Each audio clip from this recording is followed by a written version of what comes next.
Good morning po. Ito po yung mga gamit ko noong binata pa ako. Wala pa po tayong anak. Ito po 2 channel. Gamit ko po to yan yung channel 1 sa Abante tsaka Atras. Then itong second channel, ito po yung sa Manibela o yung rudder ng boat. No, ito trimmer po yan. Kung pag-abante po ng car mo, tabingi yung ano niya, i-adjust mo po yan. Second transmitter ko, yung bumili ako ng W12 WL Toys yan.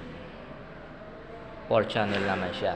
Ito yung channel 1 sa LC mismo. Ito yung sa rudder pag umiikot. Ailerons tsaka yung sa mga ibang servos niya.